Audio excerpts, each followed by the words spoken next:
ഹായോ. അപ്പൊ നമ്മളിന്ന് ഡിസ്കസ് ചെയ്യാൻ പോകുന്നത് വെബ് സ്ക്രാപ്പിംഗ് എന്ന ടോപ്പിക്കിനെ പറ്റിയിട്ടാണ്. എന്താണ് വെബ് സ്ക്രാപ്പിംഗ് എന്ന് വെച്ച് കഴിഞ്ഞാൽ നമ്മളിപ്പം പല വെബ്സൈറ്റ്സിൽ നിന്നും ഒരു ലാർജ് എമൗണ്ട് ഓഫ് ഡേറ്റാസിനെ എക്സ്ട്രാക്ട് ചെയ്തെടുക്കുന്ന ഒരു ടെക്നിക്കാണ് വെബ് സ്ക്രാപ്പിംഗ് എന്ന് വെച്ചിട്ടുണ്ട്. സ്ക്രാപ്പിംഗ് എന്ന് വെച്ച് കഴിഞ്ഞാൽ നമുക്കൊരു സോഴ്സിൽ നിന്നും ഇൻഫർമേഷൻസിനെ അല്ലെങ്കിൽ ഡേറ്റാസിനെ എല്ലാം കളക്ട് ചെയ്ത് നമ്മളുടെ ഒരു ലോക്കൽ ഫയലിലേക്ക് സേവ് ചെയ്യാം. ആ ഒരു പ്രോസസ്സിനെയാണ് സ്ക്രാപ്പിംഗ് എന്നുകൊണ്ട് ഉദ്ദേശിക്കുന്നത്. അപ്പോൾ ഒരു വെബ് പേജസിൽ നിന്നും നമ്മൾ ഇത്തരത്തില് ഡേറ്റാസിനെ കളക്ട് ചെയ്ത് ഒരു ലോക്കൽ ഫയലിലേക്ക് സേവ് ചെയ്യുന്നതിനെയാണ് വെബ് സ്ക്രാപ്പിംഗ് എന്നുകൊണ്ട് ഉദ്ദേശിക്കുന്നത്. ഇതിനൊരു എക്സാമ്പിൾ പറയുകയാണെന്നുണ്ടെങ്കിൽ ഇതിപ്പം ഇൻഫോ പാർക്കിന്റെ ജോബ് ഓപ്പർച്യൂണിറ്റീസിന്റെ ഒരു വെബ് പേജ് ആണ്. ഇതില് ഒരുപാട് ജോബ് ഓപ്പർച്യൂണിറ്റീസും ഉണ്ട്. അതുപോലെ അത് ഏതൊക്കെ കമ്പനീസ് ആണ് പ്രൊവൈഡ് ചെയ്യുന്നത് എന്നുള്ളതും, അതുപോലെ തന്നെ ഇത് ലാസ്റ്റ് റെസ്യൂം സബ്മിറ്റ് ചെയ്യേണ്ട ലാസ്റ്റ് ഡേറ്റുമാണ് ഈ ഒരു വെബ് പേജിൽ ഉള്ളത്. ഇപ്പോൾ നമുക്ക് ഈ ഒരു സൈറ്റിൽ നിന്നും നമുക്ക് വേണ്ട ജോബ്സ് ആയിട്ടുള്ള, അപ്പൊ ഒരു എക്സാമ്പിൾ പറയുകയാണെന്നുണ്ടെങ്കിൽ പൈത്തൺ ജോബാണ് നിങ്ങൾക്ക് വേണ്ടത്, നിങ്ങൾ സെർച്ച് ചെയ്യുന്നതെന്നുണ്ടെങ്കിൽ നമുക്ക് ആ പൈത്തൺ ജോബുകളുടെ മാത്രം ഡേറ്റാസ് എടുക്കാൻ പറ്റും. അപ്പോ അതിന്റെ ലിങ്ക്, അത് ഏത് കമ്പനിയാണ് പ്രൊവൈഡ് ചെയ്യുന്നത്, അതുപോലെ അതിന്റെ ലാസ്റ്റ് ഡേറ്റ്, റെസ്യൂം സബ്മിറ്റ് ചെയ്യേണ്ട ലാസ്റ്റ് ഡേറ്റ് എന്താണ്, ഇത്രയും കാര്യങ്ങൾ നമുക്ക് വെച്ച് ചെയ്തെടുക്കാൻ പറ്റും നമ്മുടെ ഈ ഒരു വെബ് സ്ക്രാപ്പിംഗ് യൂസ് ചെയ്തിട്ട്. ഇതെങ്ങനെയാന്ന് വെച്ചിട്ടുണ്ടെങ്കിൽ നമുക്ക് നമ്മുടെ വെബ്സൈറ്റ്സ് എന്ത് ചെയ്യാം, ഇൻസ്പെക്ട് ചെയ്യാനായിട്ട് പറ്റും.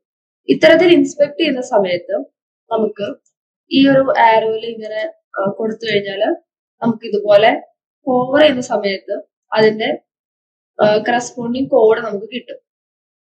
അപ്പോ ഈ ഓരോ ഡിവ് എന്ന് പറയുന്നത് ഓരോ ജോബ്സ് ആണ്. നമുക്ക് ഇവിടെ നോക്കിയാൽ കാണാം, ഓരോ ഡിവ് എന്ന് പറയുന്നത് ഓരോ ജോബ്സിന്റെ ഓരോ റോസ് ആണ്. ഈ ഓരോ റോസ് ആണ് ഈ ഓരോ ഡിവ് ആയിട്ട് കൊടുത്തിരിക്കുന്നത്. അപ്പോ ഈ ഒരു ഓരോ ഡിവ്സിനെയും എടുത്തിട്ട് നമുക്ക് ഏത് കീവേഡ് ആണോ സെർച്ച് ചെയ്യേണ്ടത്, ഇപ്പൊ നമ്മളുടെ പൈത്തൺ എന്നുള്ള കീവേഡ് ആണെങ്കിൽ നമ്മൾ ആ ഒരു കീവേഡ് യൂസ് ചെയ്തിട്ട് ഈ ഏതൊക്കെ ഡിവിന്റെ അകത്താണോ പൈത്തണുമായി മാച്ച് ചെയ്യുന്ന കണ്ടന്റ് ഉള്ളത്, ആ ഒരു ഡേറ്റാസിനെ മാത്രം നമുക്ക് ഫെച്ച് ചെയ്തെടുക്കാൻ പറ്റും നമ്മുടെ വെബ് സ്ക്രാപ്പിംഗ് യൂസ് ചെയ്തിട്ട്. അപ്പൊ നമ്മൾ ഇന്നിവിടെ പൈത്തൺ യൂസ് ചെയ്തിട്ടാണ് വെബ് സ്ക്രാപ്പിംഗ് ചെയ്യുന്നത്. അതിനു വേണ്ടിയിട്ട് നമ്മൾ യൂസ് ചെയ്യുന്നത് പൈച്ചാം എന്നുള്ള ഈ ഒരു കോഡ് എഡിറ്റർ ആണ്. പൈച്ചാം, അതുപോലെ വിഷ്വൽ സ്റ്റുഡിയോ കോഡ്, അങ്ങനെ പൈത്തൺ സപ്പോർട്ട് ചെയ്യുന്ന ഏതൊരു കോഡ് എഡിറ്റർ നമുക്ക് യൂസ് ചെയ്യാം. നമ്മൾ ഇവിടെ പൈച്ചാമിലാണ് നമ്മളുടെ ഒരു വെബ് സ്ക്രാപ്പിംഗ് ചെയ്യാൻ പോകുന്നത്. ഓക്കെ, ഇനി വെബ് സ്ക്രാപ്പിംഗ് ലീഗൽ ആണോ എന്നൊരു ക്വസ്റ്റ്യൻ.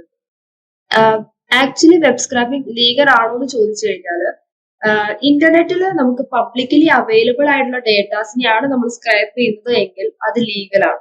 അല്ല, ഇനിയിപ്പോ വളരെ കോൺഫിഡൻഷ്യൽ ആയിട്ടുള്ള ഡേറ്റാസ്, വളരെ ഇന്റർനാഷണൽ റെഗുലേഷൻസ് വഴി പ്രൊട്ടക്റ്റഡ് ആയിട്ടുള്ള ഡേറ്റാസിനെയൊക്കെ നമ്മൾ സ്ക്രൈപ്പ് ചെയ്യുന്ന സമയത്ത് നമ്മളൊന്ന് സൂക്ഷിക്കണം. അപ്പോ നമുക്ക് പബ്ലിക്കലി അവൈലബിൾ ആയിട്ടുള്ള ഡേറ്റാസിനെ എല്ലാം സ്ക്രൈപ്പ് ചെയ്യുന്നതിന് ഒരു കുഴപ്പമില്ല, അത് ലീഗൽ തന്നെയാണ്. ഇനി നമ്മൾ പറഞ്ഞു ഇന്ന് നമ്മൾ പൈത്തൺ യൂസ് ചെയ്തിട്ടാണ് സ്ക്രാപ്പിംഗ് ചെയ്യാൻ പോകുന്നത്. അപ്പോ ഈ പൈത്തൺ യൂസ് ചെയ്ത് സ്ക്രാപ്പിംഗ് ചെയ്യുന്ന സമയത്ത് നമുക്ക് കുറച്ച് ലൈബ്രറീസിന്റെ ആവശ്യമുണ്ട് സ്ക്രാപ്പിംഗ് ചെയ്യാനായിട്ട്. അപ്പൊ ആ ലൈബ്രറീസ് ഏതൊക്കെയാന്ന് വെച്ചിട്ടുണ്ടെങ്കിൽ request, selenium, BS4, HTML, 5lib and LXM. ഇത്രയും ലൈബ്രറീസിന്റെ സഹായത്തോട് കൂടിയിട്ടാണ് നമ്മൾ ഇന്ന് വെബ് സ്ക്രാപ്പിംഗ് ചെയ്യാൻ പോകുന്നത്. ഓക്കെ, അപ്പൊ ഫസ്റ്റ് നമ്മളുടെ കോഡ് എഡിറ്ററിൽ പോയിട്ട് നമ്മൾ ഈ ലൈബ്രറീസിനെ എല്ലാം ഇൻസ്റ്റാൾ ചെയ്യണം. നമുക്ക് എങ്ങനെയാന്ന് കാണിച്ചു തരാം. ഓക്കെ, അപ്പൊ നമുക്ക് കോഡ് ചെയ്യാൻ നോക്കാം. ഫസ്റ്റ് നമ്മളിപ്പോ ഇവിടെ എടുത്തിരിക്കുന്ന കോഡ്, നമ്മളിപ്പം വെബ് സ്ക്രാപ്പിംഗ് ചെയ്യാനായിട്ട് യൂസ് ചെയ്തിരിക്കുന്ന ഒരു വെബ്സൈറ്റ് എന്ന് പറയുന്നത് കുറെ കോഡ്സിന്റെ ഒരു വെബ്സൈറ്റ് ആണ്. കോഡ്സ് ടു സ്ക്രേപ്പ് എന്നാണ് ഈ ഒരു വെബ്സൈറ്റിന്റെ പേര്. അപ്പൊ ഇതിനകത്ത് നമുക്ക് നോക്കിയാൽ കാണാം ഒരുപാട് കോഡ്സ് ഇതിനകത്തുണ്ട്. നമ്മളിപ്പോ ചെയ്യാൻ പോകുന്നത് ഈ ഓരോ കോഡ്സിനെയും എന്ത് ചെയ്യാണ്, നമ്മൾ ഫെച്ച് ചെയ്തെടുക്കാൻ പോവാണ് നമ്മുടെ വെബ് സ്ക്രാപ്പിംഗ് യൂസ് ചെയ്തിട്ട്. ഓക്കെ, അപ്പൊ നമ്മുടെ ഫസ്റ്റ് സ്റ്റെപ്പ് ആയിട്ട് നമ്മൾ പറഞ്ഞു നമ്മുടെ ടെർമിനൽസ് ഉണ്ട് പൈച്ചാമിനകത്ത്. ഈ പൈച്ചാമില് ടെർമിനൽസ് എടുത്തു കഴിഞ്ഞിട്ട് നമുക്ക് എന്ത് ചെയ്യാം, നമ്മുടെ ലൈബ്രറീസ് ഓരോന്നായിട്ട് നമുക്ക് ഇൻസ്റ്റാൾ ചെയ്യാം. ഫസ്റ്റ് തന്നെ നമ്മൾ പിപ്പ് ഇൻസ്റ്റാൾ ഏതായിരുന്നു, റിക്വസ്റ്റ്.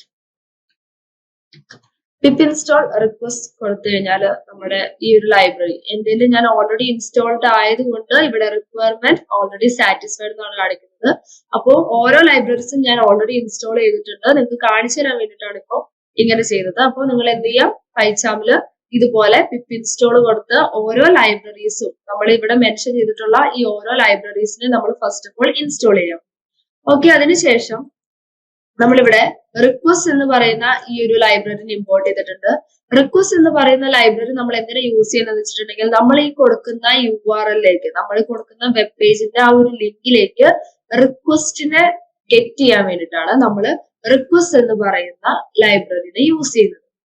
പിന്നീട് നമ്മൾ യൂസ് ചെയ്യുന്നത് BS4 എന്ന് പറയുന്ന ഒരു ലൈബ്രറിയാണ്. BS4 എന്ന് പറയുന്ന ലൈബ്രറി നമ്മൾ എന്തിനാ യൂസ് ചെയ്യുന്നത് വെച്ചിട്ടുണ്ടെങ്കിൽ അത് യൂസ് ചെയ്തിട്ടാണ് നമ്മൾ ഓരോ എലമെന്റ്സിനെയും നമ്മുടെ വെബ്സൈറ്റിൽ നിന്നും ഫെച്ച് ചെയ്തെടുക്കുന്നത്.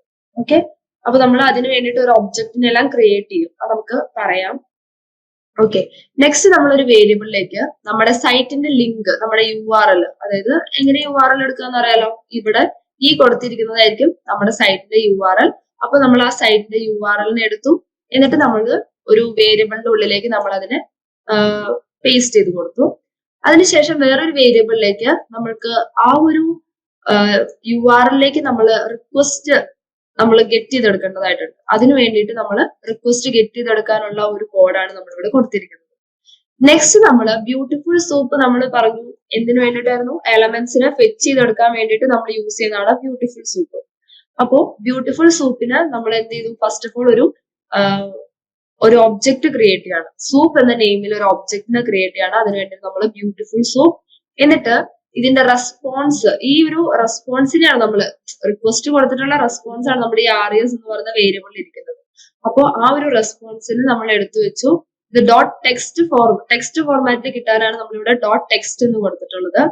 അതിനുശേഷം നമ്മൾ എന്താ കൊടുക്കുന്നതെന്ന് വെച്ചിട്ടുണ്ടെങ്കിൽ ഏത് ലൈബ്രറി വെച്ചിട്ടാണ് നമ്മൾ ഇതിനെ എന്താണ് പാസ് ചെയ്ത് കൊടുക്കണം എന്നുള്ളത് കാണിക്കാൻ വേണ്ടിയിട്ടാണ് നമ്മൾ ഇവിടെ ഒരു ലൈബ്രറിനെ കൊടുത്തിരിക്കുന്നത്. അപ്പൊ നമ്മൾ HTML5 lib വെച്ചിട്ടാണ് എന്ത് ചെയ്യുന്നത്, പാസ് ചെയ്യുന്നത്. അതിന് വേണ്ടിയിട്ട് നമ്മൾ അവിടെ HTML5 lib എന്ന് കൊടുത്തു. അതിനുശേഷം നമ്മൾ കോഡ്സ് എന്ന് പറയുന്ന ഒരു വേരിയബിളിലേക്ക് നമുക്കിനി നമ്മള് ഫൈൻഡ് ചെയ്യാൻ പോവാണ്, പാത്ത് ഫൈൻഡ് ചെയ്യാൻ പോവാണ്. നമ്മള് എന്തൊക്കെയാണ് നമുക്ക് വേണ്ടതെന്നുള്ളത്. അപ്പൊ നമ്മുടെ ഒരു വെബ്സൈറ്റ് നമ്മൾ എടുത്തു, ഇതിനകത്ത് നമ്മൾ ഇൻസ്പെക്ട് ചെയ്യാൻ പോവാണ്. ഇൻസ്പെക്ട് ചെയ്യുന്ന സമയത്ത് നോക്കാം, നമ്മളിപ്പം ഇവിടെ ഈ ഒരു ആരോ കൊടുത്തു കഴിഞ്ഞാൽ നമുക്ക് ഈ ഒരു ബോക്സ് ഇതുപോലെ ഓരോ ഡിബും, ഈ ഡിബുകളാണ് ഓരോ ബോക്സ് എന്ന് പറയുന്നത്. അപ്പോ ആ ഡിബിന്റെ ഉള്ളിലാണ് നമ്മുടെ കോഡ്സ് ഇരിക്കുന്നത്. അപ്പൊ നമുക്ക് ആദ്യം എടുത്തു വെക്കേണ്ടത് ഈ ഓരോ ഡിബ്സിനെയാണ്. എല്ലാ ഡിബിന്റെയും ക്ലാസ് കോഡ് എന്നാണ്.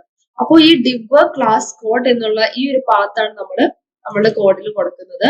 നമ്മൾ അതിന് വേണ്ടിയിട്ട് നമ്മുടെ ക്രിയേറ്റ് ചെയ്ത് വെച്ചിരിക്കുന്ന object dot find all div അതിന്റെ പാത്തായിട്ടുള്ള ക്ലാസ് കോഡ് എന്ന് പറഞ്ഞിട്ട് നമ്മൾ സ്പെസിഫൈ ചെയ്ത് കൊടുത്തു.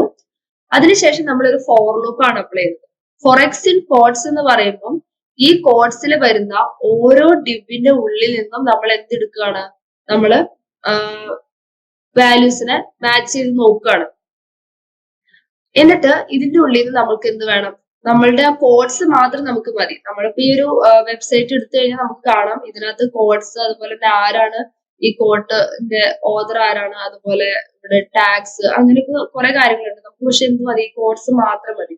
അപ്പൊ ഈ കോഡ്സിനെ മാത്രം നമുക്ക് എടുത്താൽ മതി. അപ്പൊ നമ്മളിത് ഈ ഡിവ് ഒന്ന് ഓപ്പൺ ചെയ്ത് നോക്കിയപ്പം ഇതിന്റെ ഉള്ളിൽ എവിടെയാണ് ഈ കോഡ്സ് കിടക്കുന്നതെന്നാണ് നമ്മൾ നോക്കാൻ പോകുന്നത്.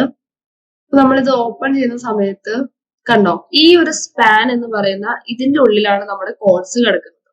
അപ്പൊ നമുക്ക് ഈ കോഡ്സിന് മാത്രം മതി. ഇതിന് ശേഷം വരുന്ന ഈ ഒരു ഓതറിന്റെ നെയിം അതൊന്നും നമുക്ക് വേണ്ട, ഈ കോഡ്സിന് മാത്രം മതി. അതിന് വേണ്ടിയിട്ട് നമ്മൾ ഈ ഒരു സ്പാൻ ക്ലാസ് നെയിം ടെക്സ്റ്റ് എന്നാണ്. അപ്പൊ അങ്ങനെയാണ് കൊടുക്കുന്നത്. ഇതിനകത്ത് ഓരോ ഡിവും നിങ്ങൾ എടുക്കുന്ന സമയത്ത് നിങ്ങൾക്ക് കാണാൻ പറ്റും, എല്ലാത്തിലും അതുപോലെ തന്നെയായിരിക്കും നമ്മുടെ കോഡ്സ് കിടക്കുന്നുണ്ടാവുക. അപ്പൊ നമ്മൾ എന്ത് ചെയ്യാം, ഇവിടെ നമ്മള് ഒരു വേരിയബിളിലേക്ക് എക്സ് എന്ന് പറയുന്നത് എന്താണ്, നമ്മൾ ഈ ഫൈൻഡ് ചെയ്ത് വെച്ചിരിക്കുന്ന ഓരോ ഡിവ് ആണ്. അപ്പൊ അതിന്റെ അകത്തുനിന്ന് നമ്മൾ സ്പാൻ അതിന്റെ ക്ലാസ് നെയിമും കൊടുത്തു. ഇതിന്റെ ഉള്ളിൽ നിന്നുള്ള ആ ടെക്സ്റ്റിനെ കിട്ടാൻ വേണ്ടിയിട്ട് നമ്മളിപ്പോ ഇത് എടുക്കുന്ന സമയത്ത് നമുക്ക് കാണാം, ഇതിന്റെ ഉള്ളിൽ നിന്ന് ഈ ഒരു ടെക്സ്റ്റ് ആയിട്ടുള്ള ഈ ഒരു ഫോർമാറ്റിൽ ഇതിനെ മാത്രം കിട്ടാൻ വേണ്ടിയിട്ടാണ് നമ്മൾ .txt എന്ന് ടെക്സ്റ്റ് എന്ന് പറഞ്ഞിട്ട് കൊടുക്കുന്നത്. അപ്പൊ നമ്മൾ അങ്ങനെ .text എന്ന ഫോർമാറ്റിലും കൊടുത്തു. എന്നിട്ട് ആ ഒരു വേരിയബിളിനെ പ്രിന്റ് ചെയ്യാനായിട്ടും കൊടുത്തു.